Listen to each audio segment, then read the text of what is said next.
नमस्कार, daily PCS GK में आपका स्वागत है। शुरुआत करते हैं अभ्यास प्रश्न से। हमारा प्रश्न था, वायु प्रदूषक एरोसोल किस माइक्रोन तक के सूक्ष्म कणों को कहा जाता है? आपके विकल्प थे ए 1 माइक्रोन से 10 माइक्रोन, बी 2 माइक्रोन से 5 माइक्रोन, सी 3 माइक्रोन से 7 माइक्रोन या फिर डी 5 माइक्रोन से 11 माइक्रोन। इसका सही उत्तर है विकल्प ए 1 माइक्रोन से 10 माइक्रोन। 1 माइक्रोन से 10 माइक्रोन तक के सूक्ष्म कणों को एरोसोल कहा जाता है। ये तरल एवं ठोस दोनों हो सकते हैं। एरोसोल हवा में मौजूद धुएं और धूल में मौजूद सूक्ष्म ठोस कण, तरल बूंदें या अन्य गैसों का मिश्रण है। एरोसोल का उत्सर्जन कारखानों, ताप विद्युत गृह, स्वचालित वाहनों एवं कृषि कार्यों के द्वारा होता है। धूम्र, धुआं एवं कालिक का आकार एरोसोल से कम होता है, अतः विकल्प ए सही है। चलिए बात के सेशन की शुरुआत करते हैं और पहला प्रश्न है, power grid corporation of India limited company है ए नवरत्न, बी महारत्न, सी मिनी रत्न या फिर डी इनमें से कोई नहीं। इसका सही उत्तर है विकल्प बी महारत्न। हाल ही में power grid corporation of India limited को ग्रीन ऑर्गेनाइजेशन ने ग्लोबल गोल्ड पुरस्कार से सम्मानित किया है। भारत सरकार के विद्युत मंत्रालय के अधीन यह एक महारत्न CPSU है। इसे कंपनी अधिनियम 1956 के तहत 23 अक्टूबर 1989 को निगमित किया गया था।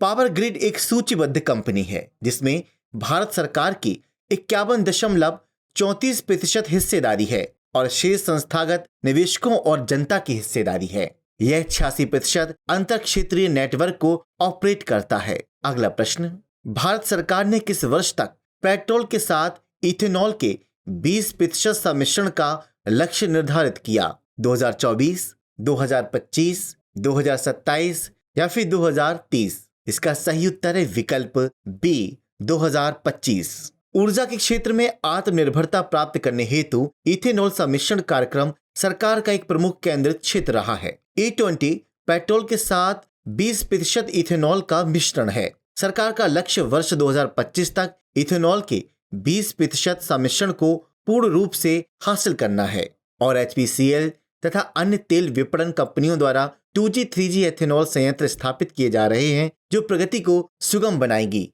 सरकार के निरंतर प्रयासों के परिणाम स्वरूप वर्ष 2013-14 से इथेनॉल उत्पादन क्षमता में 6 गुना वृद्धि हुई है, अतः विकल्प बी सही है। अगला प्रश्न, किसी विशेष कंपनी या उद्योग को हुए अप्रत्याशित बड़े मुनाफे पर लगाई गई उच्च कर दर को क्या कहते हैं? A windfall tax, B payroll tax, C capital gain tax या फिर डी प्रॉपर्टी टैक्स? इसका सही उत्तर है विकल्प ए विंडफॉल टैक्स। विंडफॉल टैक्स किसी विशेष कंपनी या उद्योग को हुए अप्रत्याशित बड़े मुनाफे पर लगाई गई उच्च कर दर को विंडफॉल टैक्स कहा जाता है। उदाहरण के लिए रूस यूक्रेन संघर्ष के परिणाम स्वरूप ऊर्जा मूल्य वृद्धि। ये ऐसा लाभ है जिन्हें फर्म द्वारा किसी सक्रिय निवेश रणनीति या व्यवसाय के विस्तार के लिए जिम्मेदार नहीं ठहराया जा सकता। अप्रत्याशित लाभ को बिना किसी अतिरिक्त प्रयास या व्यय के आय में अनर्जित अप्रत्याशित लाभ के रूप में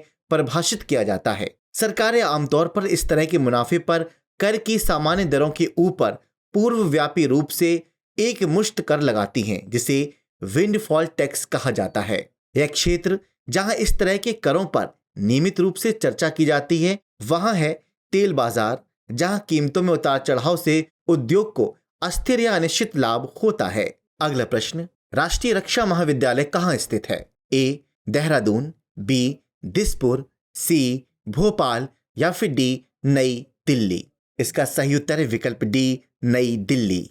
27 अप्रैल 1960 को राष्ट्रीय रक्षा महाविद्यालय का उद्घाटन हुआ। नेशनल डिफेंस कॉलेज NDC यह राष्ट्रीय सुरक्षा और रणनीति के लिए भारत का शीर्ष शिक्षण संस्थान है। NDC नई दिल्ली में स्थित है और यह रक्षा मंत्रालय के अधीन कार्य करता है। मई 1959 में कैबिनेट रक्षा समिति ने NDC की स्थापना के प्रस्ताव को मंजूरी दी थी। नेशनल डिफेंस कॉलेज की स्थापना यूके के तत्कालीन इंपीरियल डिफेंस कॉलेज की तर्ज पर की गई थी। लेफ्टिनेंट जनरल कुंवर बहादुर सिंह कॉलेज के पहले कमांडेंट बने।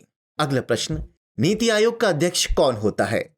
प्रधानमंत्री, वित्त मंत्री, प्रधानमंत्री द्वारा नियुक्त व्यक्ति या इनमें से कोई नहीं?